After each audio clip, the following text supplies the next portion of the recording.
Well, welcome back to WYA. It is really good to be with you guys tonight. There was a point in time today where we wondered whether we were going to be gathering at all. I wonder if it was going to snow.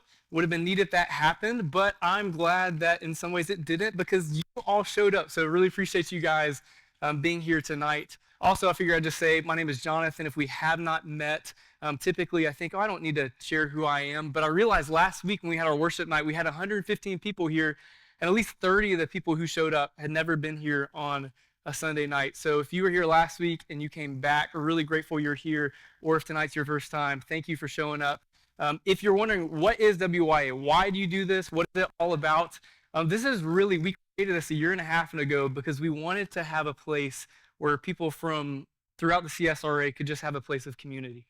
Whether you're a believer or you're interested, you are seeking, you could come here, you could learn about who Jesus is, and you could grow in your relationship with him. So super thankful that you guys are here, a part of this challenge. Last week was, hey, stick around for the series that we're going to be doing over the next 6 weeks after tonight, and invite somebody. Invite somebody into this community to be a part of what God is doing here. But with all this being said, we are starting our Living Well series tonight. Maybe you already saw the graphic of that up on the screen, and it is based off of this book called Living Well. See the graphic up on the screen looks a lot like the cover, but the subtitle of the book is God's Wisdom from the book of Proverbs. So if you want to get that book, you definitely can, but kind of the heart behind the series is that we would unpack specific topics from the book of Proverbs and ask, how can this relate to my life? And how can it ultimately teach me to walk with Jesus? And the topic we're going to be addressing tonight is people skills. People skills. That's a fun one. It's a different one, but it's a really important topic for us to wrestle with. Whether you're a believer and a follower of Jesus or you're not, this is something that is really important. So if you're taking notes, you can put that at the top of either paper or notes app, whatever you want to take notes on.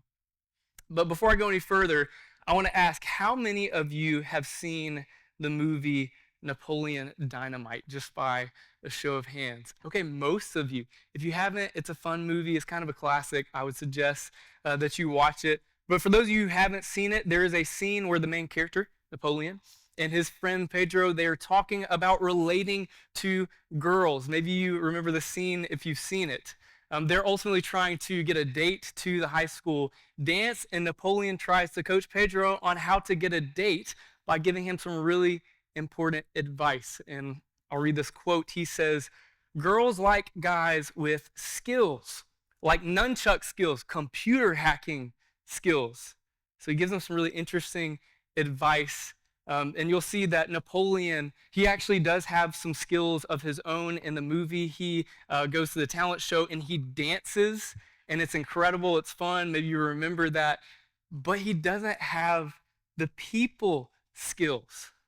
And I use this story and this analogy ultimately to make the point is we probably all have some skills in this room, but we could all have some sharpening in the area of people skills in our lives as followers of Jesus. Or even if you're here tonight and you're not a follower of Jesus, we could all grow in this area of people skills because people skills affect our relationships.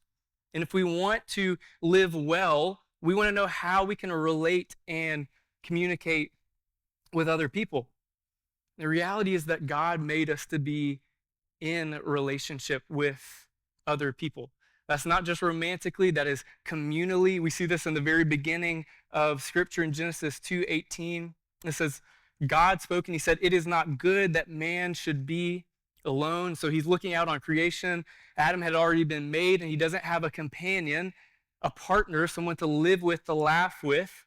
God knew that Adam needed friendship. He needed to have someone in his life that he could walk alongside through the difficult seasons.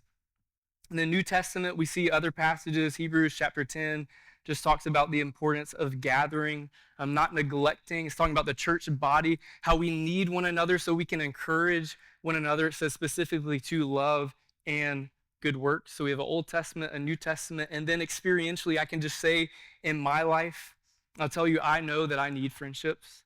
I know that I need relationships. I need people to encourage me. I need people to challenge me. I need people to call me out when I am wrong, when I'm not thinking straight. We all need relationships, and we are made for relationships.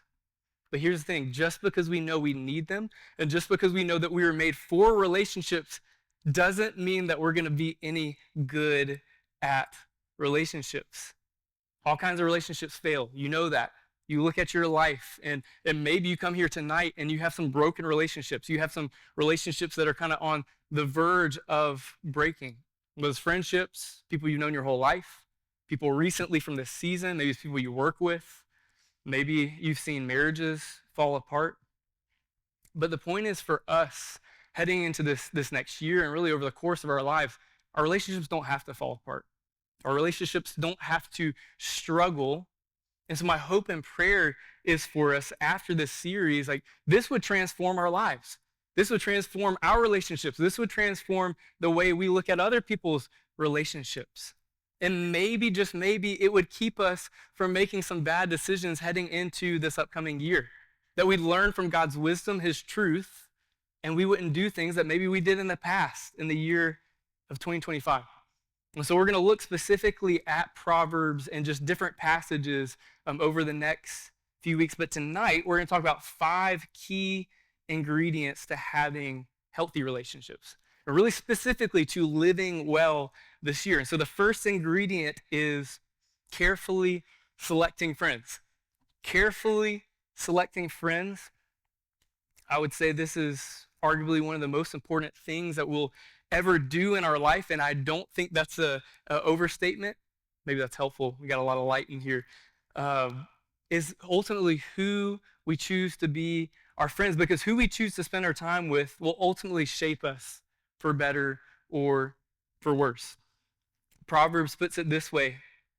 It says in chapter 13, verse 20, whoever walks with the wise becomes wise, but the companion of fools will suffer harm. So if you want to be wise, if you want to live well this year in the season of life, you'll walk with other people who are wise. You'll walk with people who are currently living well. They're making good decisions. They're prioritizing what matters. And on the other hand, if you want to be a fool, you will attract other fools who are making foolish decisions. And I'll just tell you, I want to, again, in my life, I want to have friends who are walking in wisdom. I want to have the ones that are going to call me out. And when I am making decisions that are foolish, they say, hey, I don't think that's very wise. And then I can redirect the course and path of my life. But after looking at the passage, I think we have to ask the question, who are the fools that we are to avoid? Who are the people that God is specifically talking about in the passage? Are we to avoid anybody who makes foolish decisions? Because if that's the case, we couldn't have friends with anybody, because we all make foolish decisions at some points in our life. And I think ultimately what the biblical writer Solomon, what he was saying, what he's unpacking here, is that we're to avoid being friends with someone who is making a habit of living foolishly. Not just making foolish decisions, because we all do that from time to time, but he's saying don't link up and join yourself with someone who's habitually making bad decisions. This morning at Crossbridge, Sunday morning, we walked through Psalm chapter 1, and it ultimately talked about the path of the righteous versus the path of the wicked. And kind of reflecting and thinking about it, I think this passage really highlights 2 different types of people. It's the ones that are walking the straight and narrow, that are wanting to become all that God wants them to be, and then there's the other people that are just doing what they want to do. I think we ultimately want to be with a person who is walking that narrow path, whose heart is set on God, who wants to make good decisions, who's going to pull us in the direction, the way of Jesus. Not maybe specific people who are always angry, always causing conflict, and always going the opposite direction. And so I do want to give one specific example of a type of person to avoid. Proverbs 22, verse 24 through 25 says, "Make no friendship with a man given to anger, nor go with a wrathful man, lest you learn his ways and entangle yourself in a snare. And again, this doesn't mean that we shouldn't ever hang out with people who get angry. We all get angry from time to time, but there are certain people who God, through his word, explicitly says stay away from, because the more you hang out with them, the more you are going to be like them. And in this case, it's the wrathful man. It is a person who is habitually getting angry in all sorts of different situations. And the wisdom in this is that we would love people like that. It doesn't just have to be angry people. Maybe it's people that are always causing dissension and stirring up things like gossip. We love those people. But at times we have to pull away to protect ourselves and protect the people around us. But we got to choose people who are going to point us to Jesus. We got to choose people who are going to challenge us and ultimately call out sin again in sometimes a really uncomfortable way in our lives. We got to choose people that are going to show grace and mercy to us. I don't know if you've ever had a friend where maybe you've wronged them, but they've shown you grace and mercy. That's the type of person you want to have in your life. And then lastly, choose friends who you want to be like. Choose friends who you want to be like. And what I mean by this is outside of finding people that you naturally connect with, because that's typically how we find friends. If you really think about it, we find friends when we have people that have common interests and personalities. But ultimately, we need to go beyond that and find someone who's humble. If you want to learn humility, you ultimately find someone who's humble and you live like them. You understand what makes them like that. Or if you want to learn to be bold, find someone who's bold. I think of I have a good friend who ultimately, I maybe never would have seen myself becoming close friends or best friends with. And he is the type of person who doesn't beat around the bush. He's blunt and he's honest. And that has challenged me in more ways than I ever imagined. So I think it's really helpful to have people in our lives who are going to challenge us in that way. So in some ways, we can become more like them as they are more like Jesus. And then the second ingredient is avoiding dissension. Avoid dissension. Disagreements, they pop up in our lives all the time over all kinds of different things, what we believe, what we own, our preferences, what we think is true. Maybe politics, we have a kind of crazy political climate now, and people are arguing over that. We have arguments over religious preferences, what the church should look like, and here what we should sing. And then to this, Proverbs 20, verse 3, Solomon says, "It is an honor for a man to keep aloof from strife, but every fool will be quarreling." So another way to put it is it's an honor to keep the peace. It's an honor not to cause division among your friend groups. It is an honor to overlook an offense when you have been wrong. And the fools, this kind of highlights the reality that they enjoy quarreling. Oftentimes, they even seek it out. They want to quarrel because they enjoy doing it. But a wise person will try to keep himself away from strife, from dissension. And that's what that word aloof means. Maybe you've heard it. Someone said that person is just aloof. It means that they are detached. They have been away. So sometimes we are to be aloof from these conversations, these situations where we get just into heated debates and arguments. And so maybe wisdom is choosing not to engage in the hot topic, or if we engage in the hot topic in the debate, we do it with grace and we do it with kindness because we don't want to cause dissension. We have to watch what we say, because when we don't do this, we hurt people. We hurt people, and ultimately we can put up walls that last for years. Proverbs says this in chapter 17, verse 14, says, "A brother offended is more unyielding than a strong city, and quarreling is like the bars of a castle." And what this means is that when we hurt and we offend other people, we literally build iron walls in between us and them. And maybe you know people like that. Maybe you have relationships with people like that where there are iron walls and barriers between you, either because of something you have said or either because of something that they have said, and you still hold on to it. There is something that my parents got me to do when I was 6 years old that still sticks with me, that I think illustrates this point. When I was 6, we kind of did some family devotions, and I don't remember if it was morning or evening, but we got a bottle of toothpaste, and before anything was said, we had the fun activity, and they said, hey, here's this bottle of toothpaste. If you want, you can go ahead and squeeze it all out of the tube. And I thought, yes, that'll be great. And so I did it on a piece of wax paper, and then they said, okay, now I want you to try to put it all back in the bottle. I thought, awesome, I can do that. And I tried, and I even, like maybe got a little bit in there because I'm 6 and I want to argue the fact that I did this. But ultimately, at the end, I accepted defeat and realized I can't put this toothpaste back in the tube.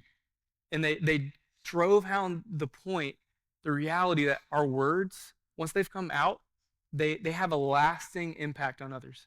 We can't take them back. Just like the toothpaste, we can't put it back in the tube. And so the challenge, the importance of what God is saying through Solomon is don't just spew things out. Take time to think and to be quiet, because the things we say can really cause disunity.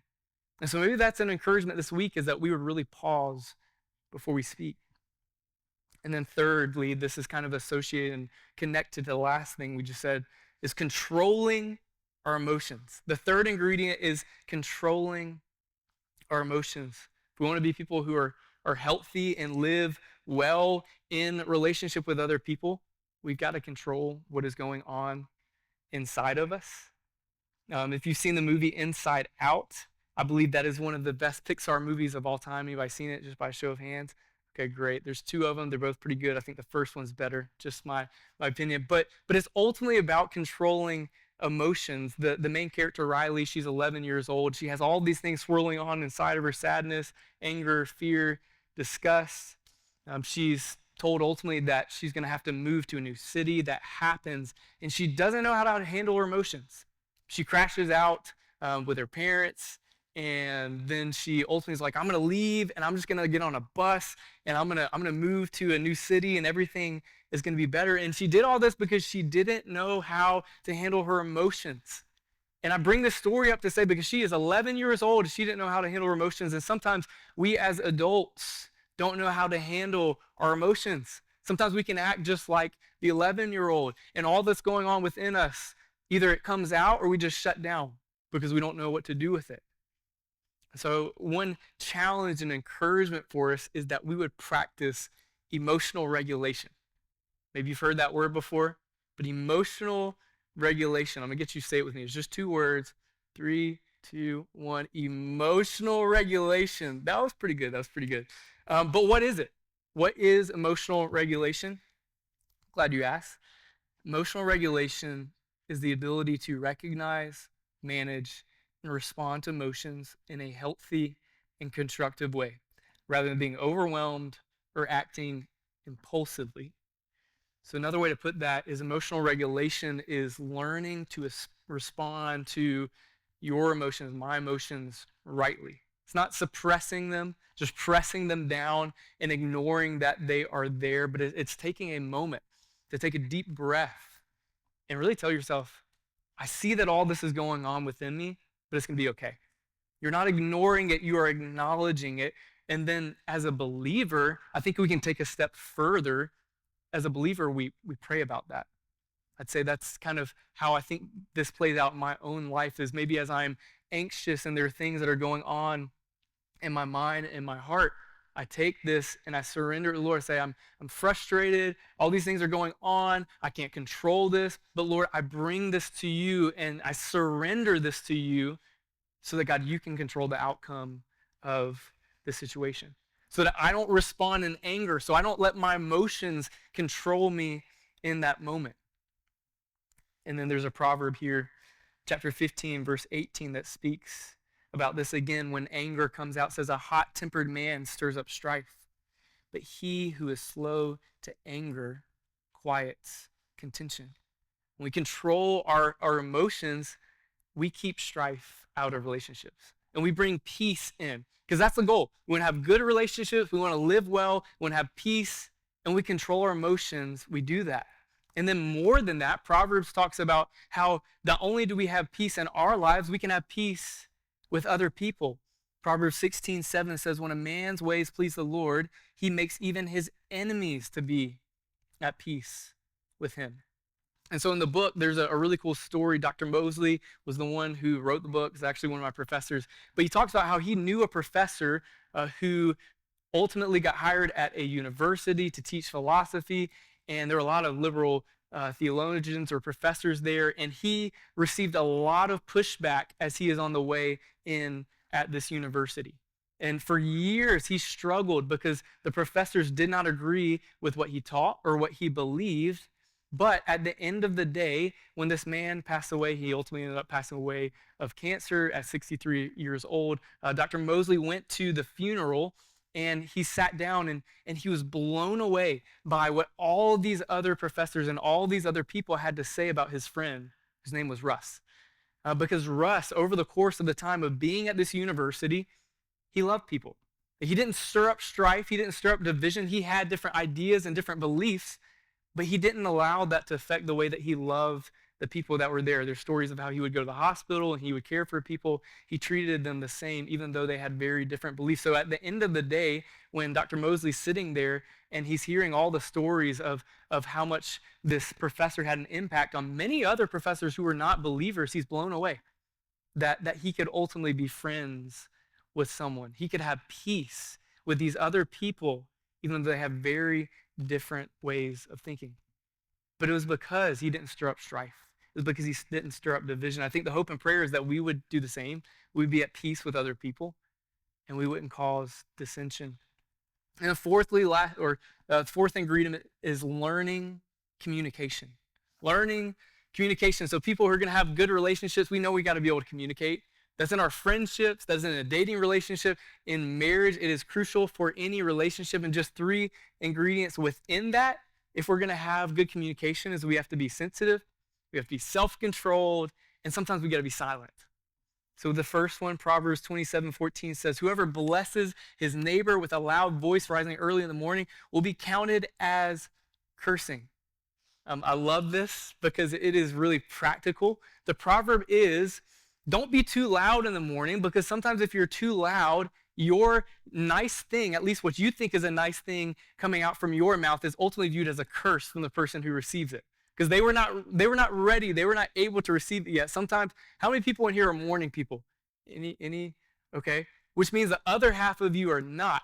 And sometimes that means that the morning people have to give the other people time. They have to be sensitive in their relationships to know when to speak and how to speak. And I think this is really practical if we're just to look at our own relationships as well. There are certain times where it is important and necessary to have a conversation. And we might be ready to have that conversation, but the person that we want to share it with might not be ready to have that conversation. Maybe it's something heavy, maybe it's something important. But that's where we have to be socially aware to know whether the people in our lives are ready to speak. Do we have enough time to talk about this? Is this a good time to talk about this situation? Are there other people around? Would they want me to talk about this right now? We have to practice wisdom in that and be sensitive to those kind of things. And the second thing is we got to be self-controlled. Proverbs 15:1 says, a soft answer turns away wrath, but a harsh word stirs up anger. Again, if we're going to communicate well, we can't just respond out of our emotions. We've got to be kind, be gentle, not be passive, aggressive. We have to be kind in the way that we respond. And then lastly, we got to be silent sometimes. Proverbs 17:9 says, whoever covers an offense seeks love, but he who repeats a matter separates close friends. So sometimes this is ultimately saying sometimes it's better to say less in our relationships than more. Even though there's something that happened in the past, sometimes it's better not to bring that back up. There's something that has been done and you've been wrong, but that person has already apologized. Sometimes it's not to go back. It's good not to go back. It's good to overlook the way that we have been offended by that person, to be silent. I think that's one of the greatest encouragements maybe my dad has given in my life that I think has really stuck with me, is sometimes saying less is more. And that applies with our friendships, that applies with other people. Even in texting, I think that's maybe a really good application, is sometimes less is more. That keeps us from going into long debates and dialogues with other people, is to say less. And then ultimately, really practically, to be silent on things that we have no business to talk about. That's the second half of this verse says, but he who repeats a matter separates close friends. So there are certain things that we're not supposed to repeat at all. Maybe we hear something about someone that has nothing to do with us. We don't say anything about it. We don't repeat it. We don't cause dissension by sharing that with other people. Or maybe if we need to, we go share it with the person that it was ultimately about. But we don't want to ruin relationships. So sometimes we have to be silent if we're going to communicate well. And then lastly, expressing affection. The last ingredient is expressing affection. Friends, in relationship, even within the body of Christ as a church, we should express affection. We should ultimately encourage each other and point out good things and build each other up. Proverbs 17:17 says, a friend loves at all times, and a brother is born for adversity. And so we're called to love our friends. Again, by serving them, by uplifting them, by saying, hey, I really see how God is at work in your life in this area. And sometimes, ultimately, the way that we love our friends and the people we're in relationship with is by, as I said earlier, calling out something in their life that is not pleasing to the Lord. Lovingly. One of the ways, the greatest ways you can show affection is sometimes your friends is just by pointing out maybe a blind spot or an area of weakness. And so maybe it's not just sin, but sometimes it's like, hey, I don't know if you've noticed this, if anyone's ever brought this to your attention, but this is something that I think you could grow in this area. With humility, sharing that with something, that is a way that we love them. And I think the greatest way that we love our friends and the people that we ultimately walk with is by reflecting Jesus to them, is by giving a living representation of his love to them on a daily basis. Recently, I read a book by a Scottish theologian named Henry Drummond, and he said something in it that really stuck out to me that unpacks this idea and how we do it. He says our hearts are like a mirror. They reflect what we pointed at. And so if we point our soul or our heart continually at sports or at social media or at marriage or the desire for marriage or really anything, that is what we're going to reflect back to the world. That is what we're going to reflect back to our friends and our coworkers with what we talk about. It's what we think about. It's what we look at the most, what we reflect our heart and point our heart at is what we will reflect back to the world, and it will control our conversations. But his whole point of the book is, but if we would intentionally, the way you want to love your friend, the way you show them the love of Jesus is by intentionally pointing the mirror of your heart at Jesus, by being with him and reflecting his love back to them. But it's something we have to do intentionally. It's something we have to wake up and do in the morning and do in the evening and throughout the day so that when we're actually with our friends, we do look like Jesus. But I thought it was a really good challenge for us because reality is that hit me hard as I was reading it because I thought, man, I reflect a lot of things to people in my conversations. But I don't know how often it's Jesus. Hopefully in my character, but I want it to also be in the way that I speak, even mentioning his name more than the other things that I care about in my life. But if we want to love our friends, we're going to reflect Jesus. And then 3 really, really quick last parting pieces of wisdom, and we're going to break out into our discussion questions after some time of worship. 3 pieces of wisdom is 1, to limit your friendships. Limit your friendships. That may sound crazy. You're like, what do I mean? Proverbs 18:24 says, a man of many companions may come to ruin, but there is a friend who sticks closer than a brother. Again, maybe you're like, I want to be friends with everybody. And I tend to be that way. Maybe we have a mixture of extroverts and introverts. I feel like I want to know a lot of people and I want to have a lot of friendships, but the wisdom from this passage is ultimately saying it is greater to have more depth in friendships than it is to have breadth. It doesn't mean we can't be friends with everybody and have a lot of different friends, but Solomon is highlighting the importance of having deep, lasting friendships so people know you. It's not, again, not a problem to have many friends. What is a problem is when none of them know you, when none of them know your heart, when none of them know what you are going through, what you are struggling with. And that's a lot of times why we maybe have a lot of friendships far and wide is because we don't want to open up in what's actually going on in our hearts with a few. So challenge is to limit your friendships, and then 2, choose loyalty. You would look, and again, as you're thinking, what are those core people I'm going to spend time with? Who are they going to be? Let it be people who are loyal. Let it be people, again, who are pursuing the same things that you are pursuing. Proverbs 26, chapter 20, verse 6 says, many a man proclaims his own steadfast love, but a faithful man who can find? Or a faithful woman, who can find a faithful friend? We want to find faithful, loyal people who, again, aren't going to share our business with other people, who are going to encourage us and call us out. And then lastly, one more encouragement is that we would find people who are able to listen and learn. Proverbs 27:17 says, iron sharpens iron, and one man sharpens another. So ultimately, we want to have people that can make us more like Jesus, who can challenge us. But the way that happens is through a lot of times listening. We want to have people we can learn from and we can listen to, not just people that dump everything that's going on in their lives all the time and never ask you what's going on in your life. That's a good way to really kind of assess what kind of friends you have. Do they care about me? Do they ask questions about what I'm going through? And just because they don't always ask that doesn't mean they're not a good friend. Sometimes we get distracted and we think about other things. But here's the thing for us, as we look inwardly at our own lives, I think we want to be asking, am I the type of friend that asks that for other people? I can't control whether other people ask me that, but I can control whether I ask other people good questions. I can control whether I listen to them and I am a good friend to them. And we can cultivate that in our lives. So listening and learning. And so hopefully we'll be those types of people who live well, who have good relationships. But I'll end by saying the last thing. The only way that's going to happen is if we have that vertical relationship with God. If we are right with him, we know him, we're in a relationship with a God who made us, and we know that's possible because of Jesus.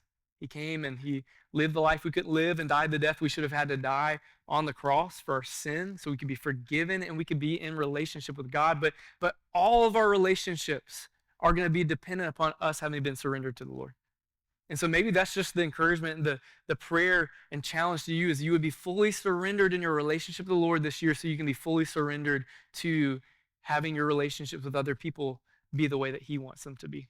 And so I'm going to pray for that for us, and hopefully through just a bunch of different things that we've unpacked here, you can kind of wrestle with, do I have these ingredients in my life and my relationships, and am I headed the right direction this year? So I'm going to pray for that. And then we're going to continue to worship a little bit.